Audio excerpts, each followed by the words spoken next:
బొడ్డు పేగును కత్తిరించే చిన్ని బ్లేడ్ ముక్క లేదా కత్తెర ఆ బంధాన్ని తెంపేయగలవా?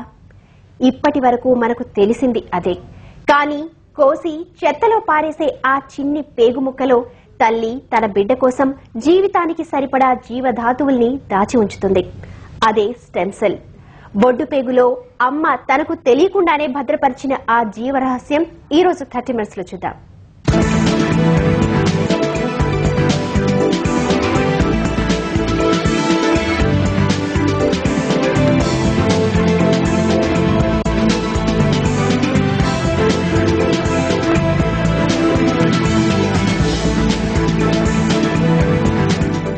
తల్లికి బిడ్డకి జీవవారధిగా నిలిచే పేగు చివరికి ఓ అద్భుత క్షణాన తెగిపోతుంది.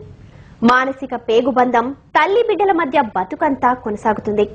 కానీ భౌతికంగా వారిరువురు వేరైపోతారు. ఆ అపురూప బంధానికి ఒకే ఒక్క సాక్షిగా నిలిచిన పేగు ఏ చిత్తకుప్పలోనో కృషించి నశించిపోతుంది. బహుశా తనను విసిరి పారేయొద్దని ఆ మూగ పేగు ఎంత మౌనంగా ఆక్రోశించిందో. ఇన్నాళ్లకు ఆ పేగులో ఉన్న జీవశక్తి ఏంటో శాస్త్రవేత్తలకు తెలిసొచ్చింది. తల్లి తన బిడ్డ కోసం రహస్యంగా దాచి ఉంచిన అసలైన శక్తులన్నీ ఆ పేగులోనే కదలాడుతున్నాయట.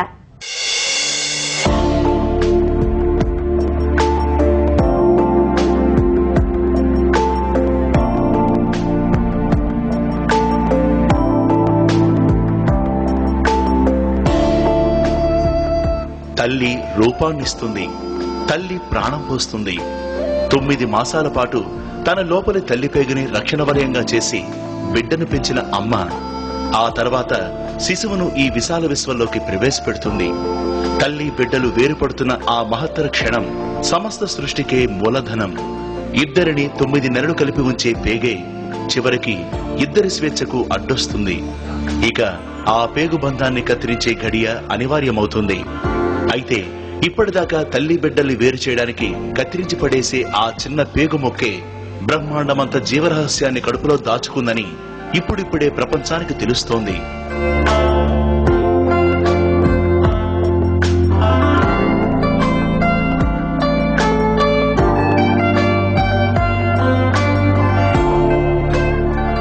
ఇదిగో ఈ చిన్న పేగు మొక్కలో దాగి ఉన్న మూలకణాలు. వీటిని ఇంతకాలం పట్టించుకోలేదు. బొడ్డు పేగును ఏదో పనికిరాని ఒక మాంసపు ముక్కగా చెత్తబుట్టలోకి విసిరేస్తారు. అయితే అందులో అంతులేని మూలకణాలు సంచరిస్తున్నాయని, ఆ మూలకణాల్లో ఎన్నో రోగనిరోధక జీవధాతువులు మకాం వేశాయని సైంటిస్టులు క్రమక్రమంగా తెలుసుకుంటున్నారు.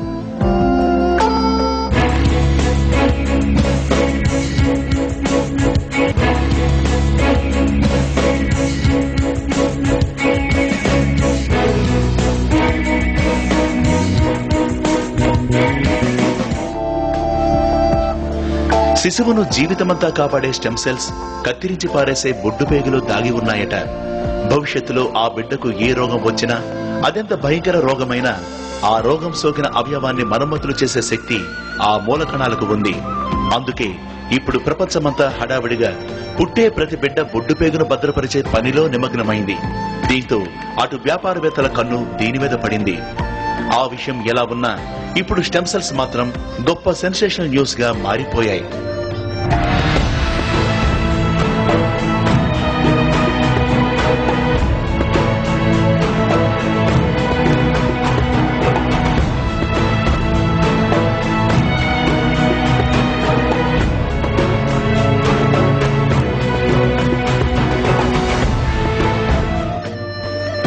ఇప్పుడిప్పుడే ఫలిస్తున్న ప్రయోగాలు చూస్తే భవిష్యత్తులో ఇక అవయవాల మార్పిడి అవసరం ఉండదు. మనిషిలో చెడిపోయిన అవయవాన్ని డెవలప్ చేసే కెపాసిటీ స్టెమ్ సెల్ కి ఉంది. క్యాన్సర్ లాంటి భయంకర రోగాలను నిలువరించే శక్తిని అందించే గుణం ఈ స్టెమ్ సెల్స్ కి ఉంది. అందుకే ఈ స్టెమ్ సెల్స్ ని దాచుకునేవారు పెరిగారు, కొనుక్కునేవారు పెరిగారు. ఇప్పుడిప్పుడే ఈ మూల కణాల మహత్తును అందరూ అర్థం చేసుకుంటున్నారు. దీనితో ఈ కణాల్ని నిల్వ ఉంచే బ్యాంకుల సంఖ్య పెరిగింది.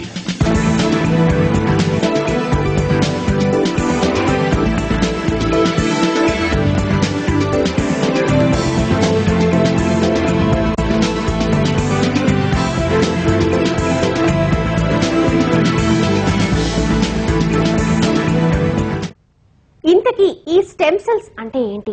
అవి ఎక్కడ ఉంటాయి? వాటితో మానవ శరీరానికి ఉన్న సంబంధం ఏమిటి? మన దేహంలో, మన రక్తంలో, మనలోని అతి ముఖ్యమైన అవయవాల్లో ఈ మూల కణాలు చేసే మార్మికతలోని అసలు కిటుకు ఏంటి? ఇలా ఎన్నో ప్రశ్నలు కొంచెం తొందర చేస్తున్నాయి కదా. ఆ సంగతులేంటో చూడాల్సిందే.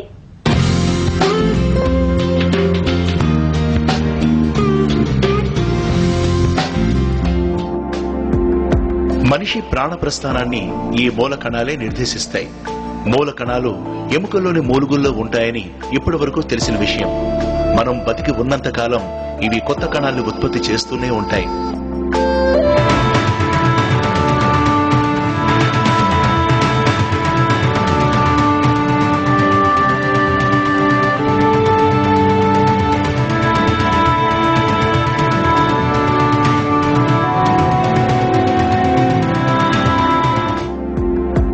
మన రక్తంలోనూ మన రోగ నిరోధక వ్యవస్థలోనూ ఈ మూల కణాలు బిల్డింగ్ బ్లాక్స్ గా పనిచేస్తాయి. ఈ మూల కణాలు తెల్ల రక్త కణాల్ని తయారు చేస్తాయి. తెల్ల రక్త కణాలు రోగాల్ని వ్యాపింపజేసే వైరస్లతో, బ్యాక్టీరియాలతో పోరాడతాయి. ఒక విధంగా చెబితే తెల్ల రక్త కణాలంటే మన శరీరంలోని రోగ నిరోధక వ్యవస్థే.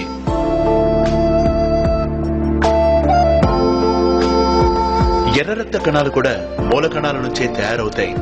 ఇవి మన శరీరంలోని కణాలన్నింటికీ ఆక్సిజన్ సరఫరా చేస్తాయి. అంతేకాదు కండర కణాల్ని, నాడి కణాల్ని కూడా ఉత్పత్తి చేస్తాయి. ఇవే కాదు, మన శరీరంలోని ఇంకా చాలా కణాలు తమంతట తాముగా పునరుత్పత్తి చేసుకోలేవు. ఇటువంటి కణాలన్నింటికీ ఈ మూల కణాలే ఆధారం.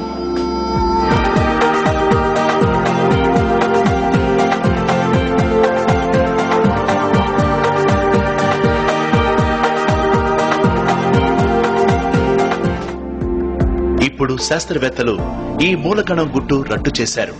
కొన్నేళ్ల క్రితం వరకు ఈ మూల కణాలు కేవలం ఎముకల్లోని మూలుగులకు మాత్రమే పరిమితం అనుకునేవారు. శాస్త్ర పరిశోధనలు ఆ మూల కణాల అన్వేషణలో కొత్త ద్వారాలు తెరిచాయి. మనమంతా ఎందుకు పనికిరాదనుకునే బొడ్డు పేగు ఈ మూల కణాలకు కేంద్రం అన్న విషయం రీసెర్చ్ లో బయటపడింది. దీంతో అందరి దృష్టి బొడ్డు పేగు మీద పడింది.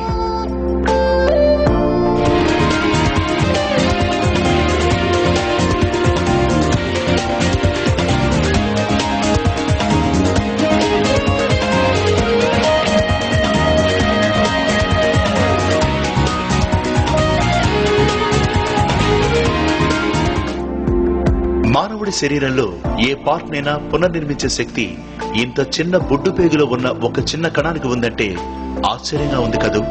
కానీ ఇదే నిజం. బొడ్డు పేగు నుంచి సేకరించే మూల కణంలోనే ఉంది అసలు విషయమంతా.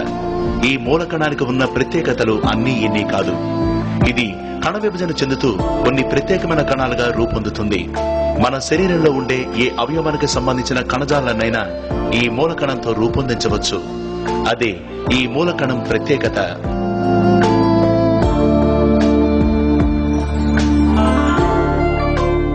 బిడ్డ పుట్టిన తర్వాత తల్లి నుంచి వేరు చేసే పేగును భద్రపరిస్తే బిడ్డ 100 ఏళ్ల జీవితానికి భరోసా దొరికినట్టే.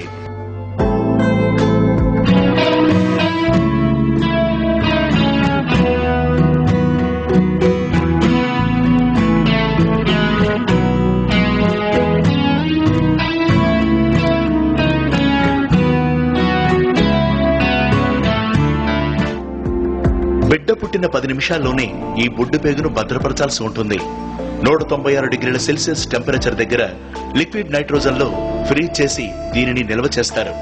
ఈ పద్ధతిలో రక్తాన్ని 600 సంవత్సరాల వరకు సురక్షితంగా భద్రపరచవచ్చట. గతంలో మూల కణాల్ని బోన్ మ్యారో ద్వారా సేకరించేవారు. అయితే చాలా కష్టంతో కూడుకున్న పని. ఈ ఆపరేషన్ చాలా క్లిష్టమైన ప్రక్రియ. అనారోగ్యంతో ఉన్న వ్యక్తి బ్లడ్ ప్రోటీన్స్ తో మ్యాచ్ అయ్యే వ్యక్తి దొరకడం కూడా కష్టమే. ఖర్చు కూడా ఎక్కువే. ఇన్ని వ్యయ ప్రయాసాలతో కూడిన పద్ధతి కంటే బొడ్డు పేగును దాచుకోవడం చాలా బెటర్ అని డాక్టర్లు సలహా ఇస్తున్నారు. మాయ కూడా మూలకణంగా ఉపయోగపడుతుందని డాక్టర్లు చెబుతున్నారు.